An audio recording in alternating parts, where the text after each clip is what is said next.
Assalamualaikum warahmatullahi wabarakatuh.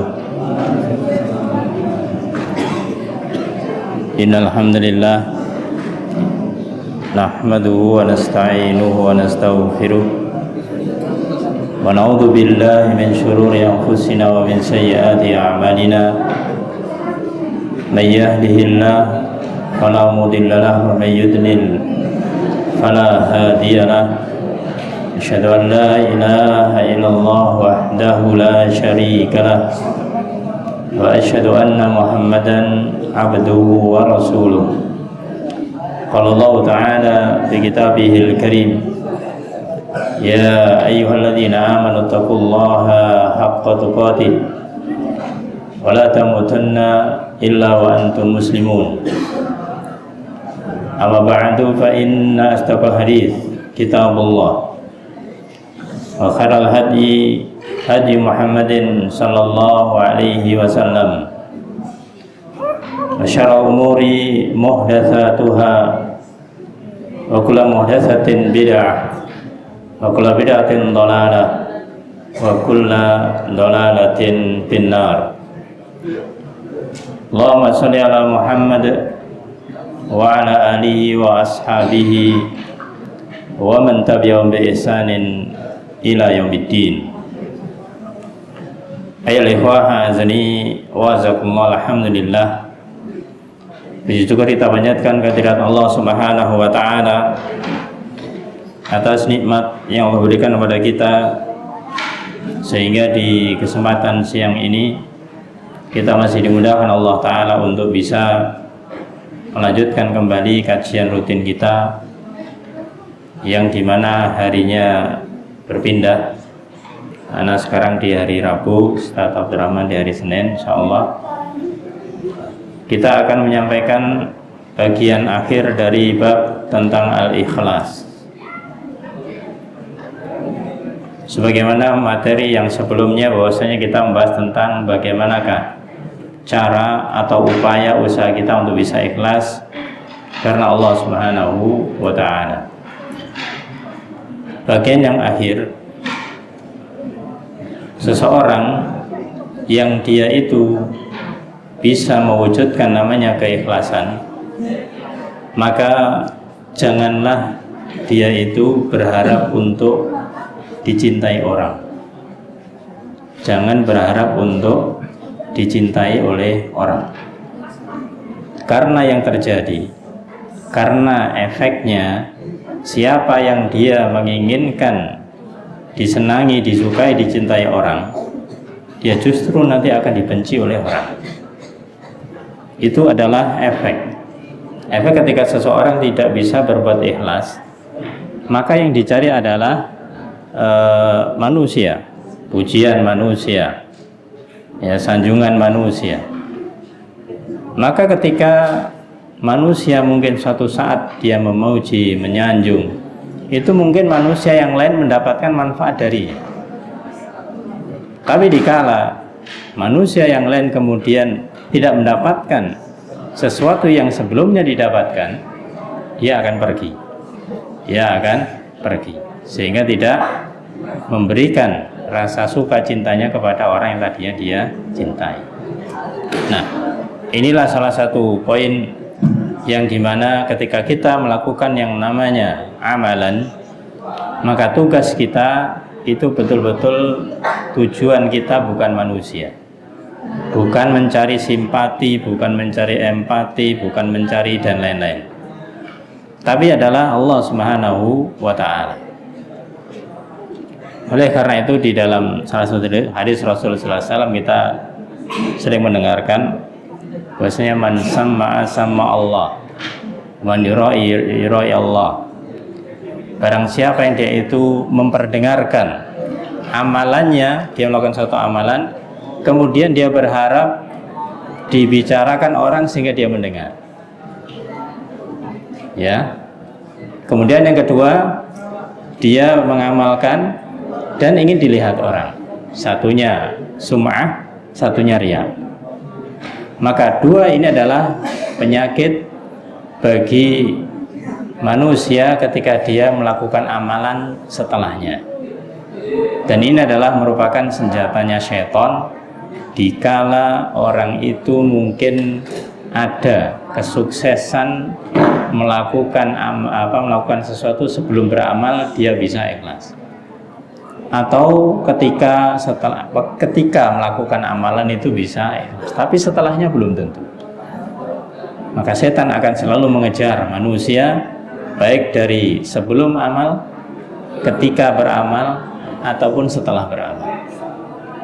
Maka panahnya setan tentang sum'ah waria ini adalah di setelahnya. Maka siapa yang dia itu ingin amalannya dibicarakan oleh orang lain sehingga dia mendengar amalan bagusnya dibicarakan oleh orang lain, Allah nanti akan memperdengarkannya. Artinya apa? Dia melakukan amalan begini, dia menunggu waktu, apakah nanti kemudian ada yang bicarakan, maka Allah akan perlihatkan, akan perdengarkan. Dia akan menerima informasi, oh tadi orang-orang menyampaikan tentang antum begini. Ini diharapkan oleh orang yang belum ikhlas ini. Allah akan tunjukkan, akhirnya Allah akan perlihatkan semacam itu. Atau dalam bentuk riya, dalam bentuk yaitu pandangan, ya diperlihatkan.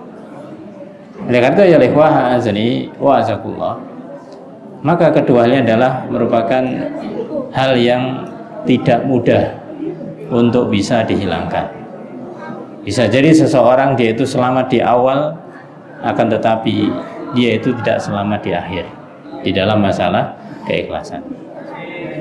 Maka kembali kepada yang awal, kalau kita itu mendapatkan simpati, rasa suka, berita senang, berita gembira dari orang lain, maka jangan itu menjadi tujuan.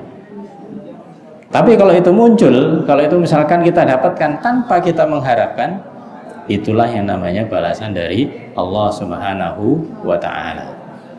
Karena urusan mencintai, urusan menunjukkan simpati, urusan memberikan kepedulian, itu bukan urusan raga, tapi urusan hati. Ya, kita tahu secara zahir para jamaah, kalau ada orang yang dia itu memiliki katakanlah ajudan, ya, memiliki katakanlah tangan kanan dan yang lainnya. Karena dia jadikan ajudan, jadikan tangan kanan, ya mau tidak mau good news sudah. Ya, berita-berita yang disampaikan itu adalah berita yang baik. Kalau dia menyampaikan berita buruk kepada atasannya, alamat sudah selesai. Ya, karena dia ingin supaya dia selalu dicintai dan yang atasannya juga merasa senang terus begitu. Nah, penunjukan atau wujud rasa senang seorang bawahan atau ajudan kepada atasannya di sini, ini mungkin karena status, karena strata, bukan yang asli, karena munculnya adalah dari status atau strata ini. Tapi kita harapkan adalah kita hanya karena Allah SWT, adapun itu muncul, itu adalah merupakan efek atau merupakan anugerah dari Allah. Rasa sayang, rasa senang, simpati orang itu adalah bukan kita harapkan meskipun itu ada. Nah, kita bisa mengacu kepada ayat Allah Ta'ala dalam surat Maryam ayat 96. Di sana Allah berfirman, innal ladzina amanu wa amilus solihat sayaj'alu lahumur rahmanu wudda. Sesungguhnya orang-orang yang beriman dan beramal soleh, banyak di dalam ayat para jamaah itu disandingkan iman dan amal soleh, karena ini adalah merupakan konsekuensi. Siapa di antara manusia yang dia itu mengaku beriman, maka keimanannya ini pasti dan harus dilandasi dengan ilmu. Dan kewajiban orang yang punya ilmu itu harus diamalkan. Makanya iman dan amal soleh ini tidak bisa dipisah-pisahkan. Gak cukup iman saja tanpa amalan, atau hanya amal saja tanpa iman, ya tidak benar. Maka kalau ini bisa digabungkan antara iman dan amal soleh, dan benar imannya, benar amal solehnya sesuai dengan petunjuk Rasulullah SAW, saya ja'alulahumur rahman, maka Allah akan menjadikan pada mereka itu wudda, yaitu rasa kasih sayang. Allah akan menjadikan bagi mereka rasa kasih sayang. Siapa yang sayang pada mereka? Orang lain. ya, disayangi oleh orang lain, disenangi oleh orang lain. Maka ini menunjukkan bahwasanya efek, dampak, akibat cinta, rasa senang, simpati dari orang lain itu jangan sampai menjadi tujuan. Tapi ketika kita melakukan benar-benar karena Allah Ta'ala kok itu muncul, ya, maka ini adalah merupakan fadilah yang Allah berikan kepada orang-orang lain untuk kemudian menyukai, mencintai orang yang berbuat ikhlas, atau mungkin kita bisa berbuat ikhlas karena Allah Ta'ala. Ayo ikhwah azani wa azakullah.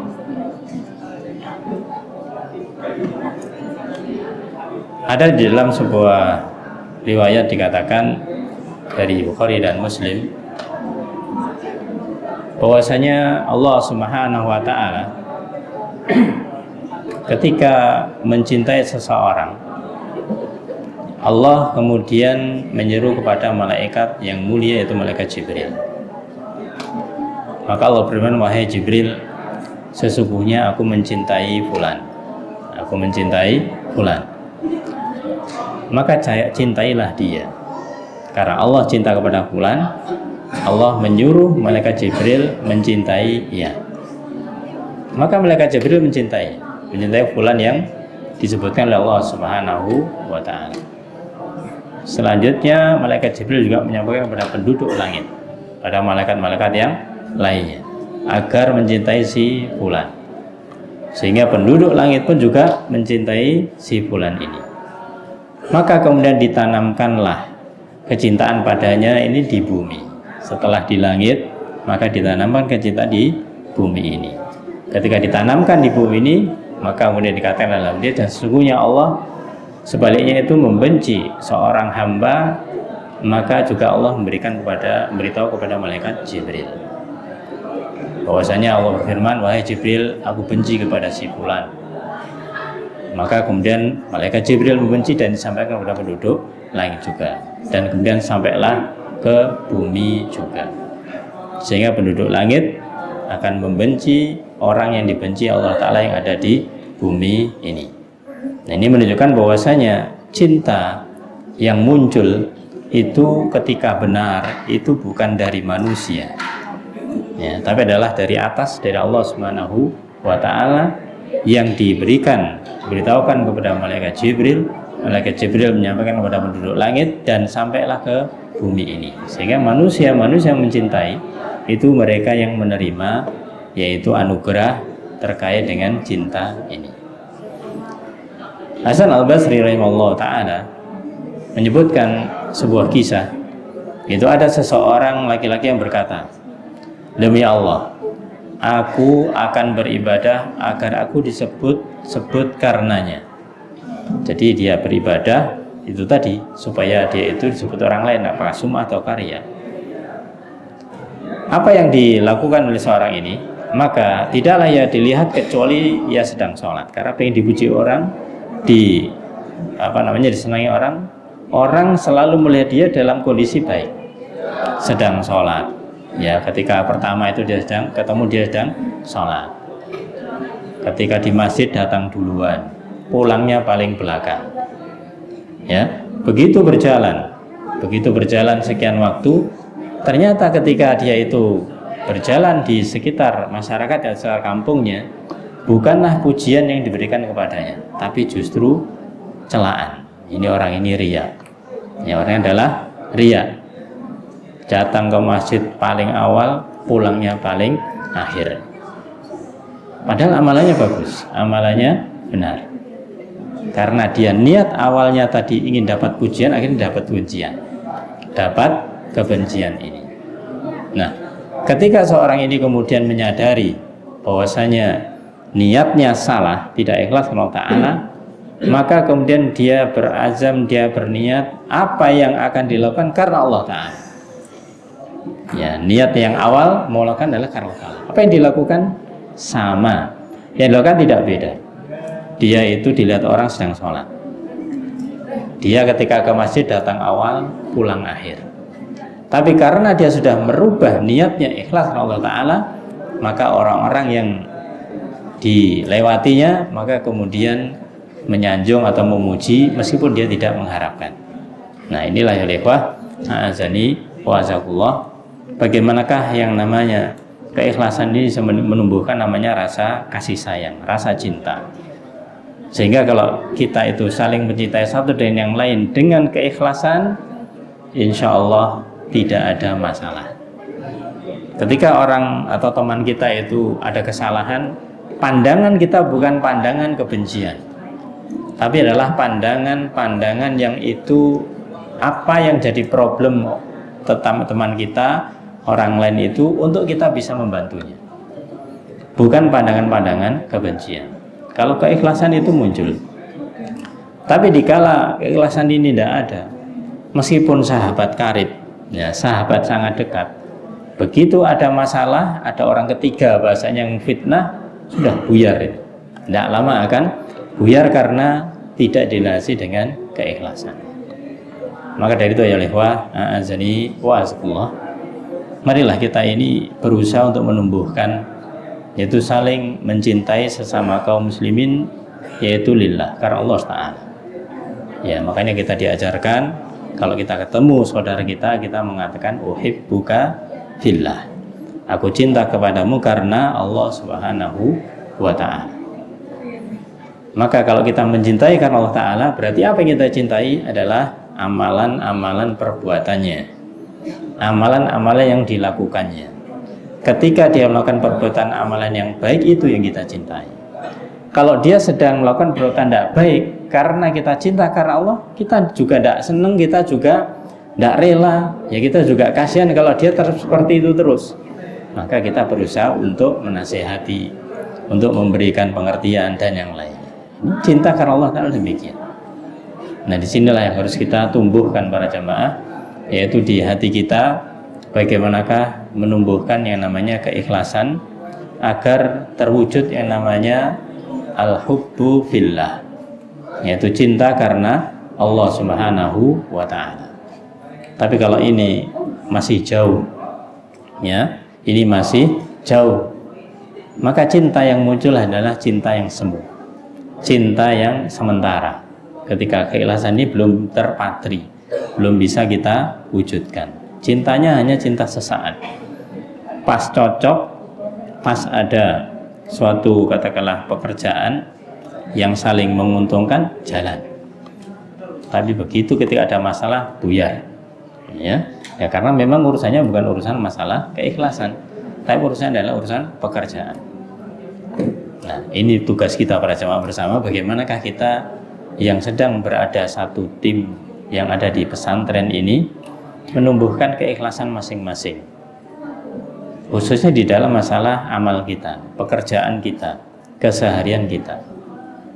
Insya Allah sangat terasa kalau kita itu misalkan dengan seseorang yang kita itu dengan dia itu betul-betul ikhlas, ya, kita tidak ada masalah dengan dia, maka komunikasi, koordinasi itu ibaratnya enggak tanpa batas lah. Artinya tidak perlu begini dan begitu. Tapi kalau karena misalkan atasan dan bawahan ada yang tidak ikhlas salah satunya, apalagi kedua-duanya, ya sudah, itu nanti bahasanya kaku-kakuan itu. Ya dan tidak, ya tidak gitu aja. Nah, marilah kita tumbuhkan di sini bagaimanakah kita itu bisa memasukkan niat-niat ikhlas ke dalam seluruh amalan kita, ya, terlebih adalah dalam pekerjaan kita masing-masing. Itu akan membuat diri kita nyaman. Bekerja dengan ikhlas itu akan membuat diri kita senang. Tapi kalau bekerja dengan tidak ikhlas, meskipun pekerjaannya ringan, waktunya itu longgar, ya, tidak banyak tuntutan, akan jadi berat ketika ada satu masalah saja. Itu semuanya dilandasi dengan karena ketidakikhlasan. Semoga Allah Ta'ala mudahkan kita untuk bisa selalu memupuk keikhlasan di dalam diri kita, dan kita bisa mewujudkan keikhlasan dalam segala aktivitas kita, terkhusus adalah amal ibadah kita keseharian, dan lebih khusus lagi adalah kita yang ada di pesantren ini, kita bisa saling tawasau bil haq, berwasa dalam kebenaran, untuk saling mengingatkan tentang masalah keikhlasan ini. Semoga Allah Ta'ala mudahkan upaya usaha kita semuanya dalam meraih keikhlasan. Amin ya rabbal alamin. Wallahu a'lam bishawab. Subhanakallahumma wa bihamdika asyhadu an la ilaha illa anta astaghfiruka wa atubu ilaik. Assalamualaikum warahmatullahi wabarakatuh.